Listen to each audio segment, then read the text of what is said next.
Yo, we're going live. We're going live with some player grades.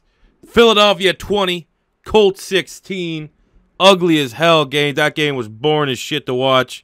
But in a week where we saw the Vikings get smacked, who else got beat? Did the Packers lose? I mean, that one's even double win. I mean, the Packers lost and it's a win going in the NFC East. Jacksonville lost. Like, it's a week that these big-name teams were dropping wins. And Philly out here with no wide receivers. We had Nelson Aguilar in the slot. God. That's it. That's all we had. And Carson Wentz still was able to get the job done. Ugly game. I mean, we had to knock off a little bit of rust. We saw some vintage Carson Wentz. We saw a quarterback that hasn't played any meaningful snaps in, 9 months?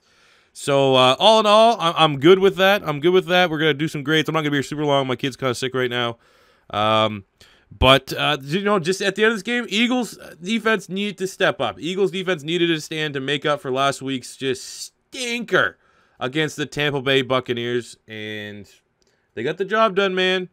They got the job done.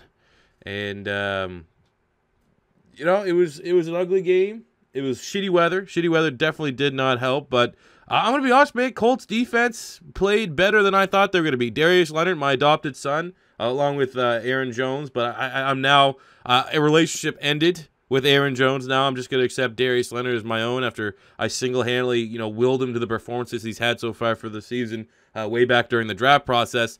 He looked pretty good. I mean, he's one of those guys. I don't want to shit on him. Like I said, he's playing really well, and we have a little bit of a relationship, a great relationship actually. But a lot of his big time production were broken plays by the Eagles. But I don't want to discredit what they did. The Eagles defense held Andrew Luck to absolutely nothing. I mean, this is still one of the top premier quarterbacks in the league. Now, there's a little question whether or not he can fully live up to that potential. And I think he will. And he had 80 yards passing in the fourth quarter. So shout out to the Eagles defense, man. They could have been the same Eagles defense that we saw against Tampa Bay, and Andrew Luck would have thrown the ball up and down, left, right, and center. T.Y. Hilton is the same type of player that Deshaun Jackson is, and we could not stop Deshaun Jackson to save our lives. So, you got to find out what changed. I mean, it wasn't Jalen Mills, man. Jalen Mills did not have a good game yet again, but when you look at what Jalen Mills did good, Jalen Mills had 3 big plays in this game. 2 of them were tackles for loss, and one of them was an excellent pass breakup against a tight end. I think it was Ebron in the red zone. Those are all plays that safeties make. I don't know how much more I need to pound the table and say Jalen Mills needs to make that switch to safety. We don't know what the severity of Rodney McLeod's injury is going to be. I think he left early in the fourth quarter. But if he's out for any significant amount of time, you're probably going to move Corey Graham to one of the safety spots, have Jalen Mills move to that third safety spot, and get Rasul Douglas some snaps. Get Sidney Jones some snaps on the outside. I don't know what you're going to have to do to make that happen. But, let's be honest. Let's be dead honest. Rodney McLeod has not been playing particularly well. This, very well, if it is a long-term injury, could be a blessing in disguise. Because if Rodney McLeod's going to miss some time, maybe that will give Jim Schwartz the opportunity to get some flexibility back there with the secondary. And maybe it'll be enough to move Jalen Mills. But let's jump into the player grades here for the Eagles. Carson Wentz in his return back, 25 of 37, 255 yards, a touchdown, and an interception.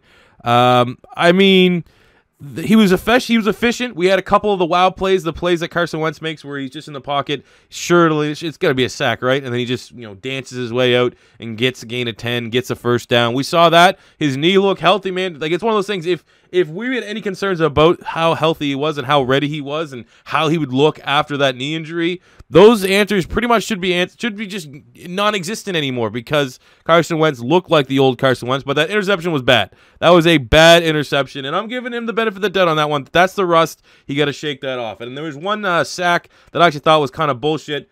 The refs definitely were... I actually didn't think the refs were that bad, but there was a couple bad calls against the Colts. But there also was some rough calls against the Eagles. Like the one where Carson Wentz clearly wasn't down and they blew it down for a sack was very frustrating. I mean, at the end of the day, you're probably protecting the quarterback. but I thought that was kind of a bad call. But I don't think the refs, even if you're a Colts fan, I don't even know why there's a lot of Colts fans right now that are like, I have a couple Colts fans in my Discord that are saying that the refs weren't that bad, and we could agree, probably a little bit more favorable towards the Eagles, but in reality, wasn't like a robbery, wasn't like the Packers and Redskins game where, do you guys see that sack? Clay Matthews had a textbook sack, and they give a roughing the passer penalty. That penalty was absolute dog shit.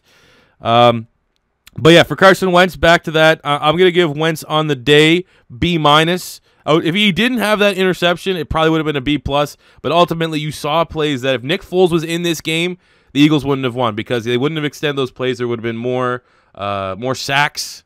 Offensive line did not play well. So Carson Wentz getting a B-. On the running attack, Corey Clement got 16 carries, 56 yards, and I think he had 3 catches for 20 yards.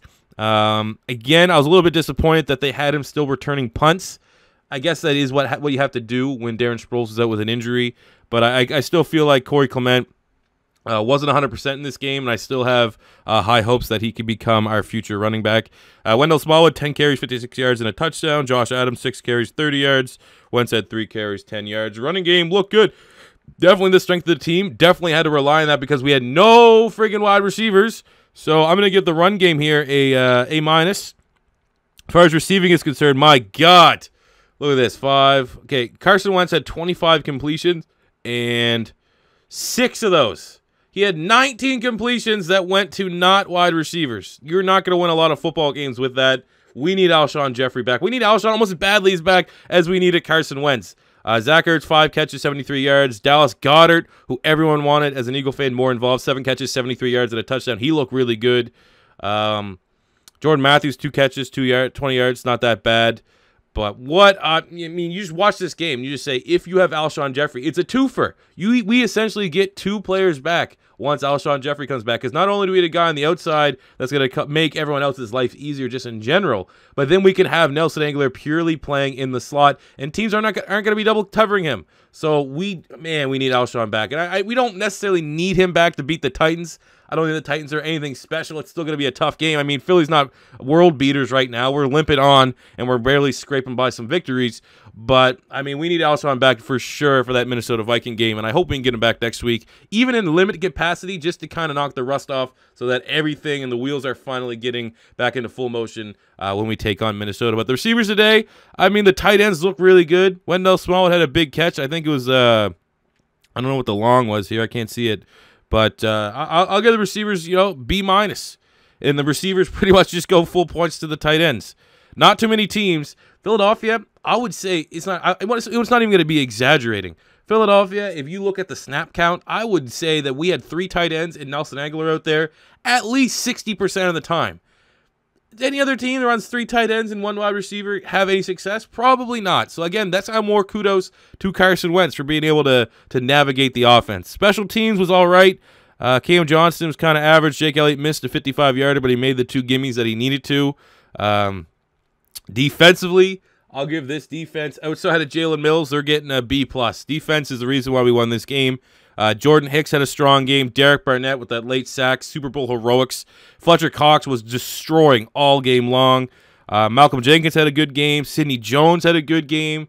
Darby was all right. Darby was kind of up and down, but Jalen Mills, man, move him somewhere. How bad is Rasul Douglas in practice that Jalen Mills keeps getting sacks or snaps? I've already said this on Twitter that Jalen Mills and Nigel Bradham are Jim Schwartz's boys. I feel like Nigel Bradham and Jalen Mills could just skip practice for a week, do whatever Josh Gordon did to get kicked out the Browns, and they would still start Sunday. That's how much Jim Schwartz loves them. But, I mean, how bad's Rasul that you're not giving him snaps? I mean, Sidney Jones has been playing lights out of the slot. I mean, I don't even know who had catches against. I don't think he gave up a catch. It was pretty much Ryan Grant and T.Y. Hilton were the only guys making plays, and Grant was on Darby, and T.Y. Hilton was on Mills and kind of moving around a little bit. But I just want to see Rasul. And I guess, like I said, hopefully it's a blessing in disguise. Hopefully it's not Corey Graham and Devondre Hall or whatever that Hall guy is that we traded from the Bears. Hopefully, I mean, even throw Rasul at safety. I just feel like Rasul Douglas is too talented for how up and down and inconsistent our secondary is. For a guy like Rasul Douglas who seemingly just gets interceptions left, right, and center. And I'll be the first one to say Rasul Douglas didn't have the greatest of preseasons. Yeah, he was up and down in the preseason, but he gets turnovers. And that is what this defense is missing. Right now on this defense, you have Jalen Mills giving up the big play. You have Rodney McLeod who's dropped 3 or 4 interceptions that would have been pretty easy. Rodney McLeod should have had a pick. This is a defense right now that's not getting turnovers. And what is Rasul Douglas good at? Getting turnovers. So I feel like that's literally just like saying, you know, we got a running back that's only good at getting touchdowns.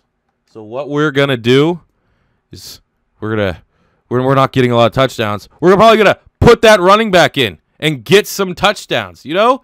So, defense gets a B+. Game ball for me, I'm going to say Dallas Goedert. I really liked – it could be Carson Wentz, but that interception is kind of inexcusable. You don't want to see that kind of pick, even though he's rusty. You don't want to see Carson Wentz have that kind of turnover. And he had the fumble. That fumble that was, you know, kind of, you got to consider the conditions. It was shitty weather. I think that's why you saw both Andrew Luck and Carson Wentz not have outstanding days. But, yeah, I think game ball goes with Dallas Goedert. Who do you guys think? If you guys are Eagle fans, who do you think is who do you think was the game ball, the best player for the Philadelphia Eagles? People said, I don't know why Eagle fans are excited. You beat the Colts. Congrats, I guess. We beat the Colts with no wide receivers. So it is kind of exciting to know that you can literally play with 3 tight ends the whole game and win a competitive game against a team that who they beat? The Redskins? And the Redskins just beat the Pack. I mean, this Colts team's not bad. They're not anything special, but they're not bad. It's not like it's not like we were like a team like the Jags that just beat the Patriots and then lost to the Titans, or it's not like we're the Minnesota Vikings who are fully healthy. You have, they got missing Dalvin Cook. That's not, that's not something you can just brush over. But Latavius Murray is probably one of the better rotational backs. If you're looking at all the backups, he's a guy with starting experience that has had success as a starter, and you get skunked by the Bills. So when you're looking at all these other really big teams and you just see Philly with no wide receivers scraping on victories, we gonna take it. And I did see that Jimmy Garoppolo tore his ACL, or reportedly did. I was watching the play. Idiotic play, man. He was like looking for contact on that hit. So that sucks for them. Sucks for me too as a Marquise Goodwin fantasy owner in a couple of my leagues, even though I haven't been playing him. But pour one out. Pour one out for the for the 49ers. But yeah, man, that's my kid's kind of sick, so last live stream player grades was like over a half hour, but I gotta get going.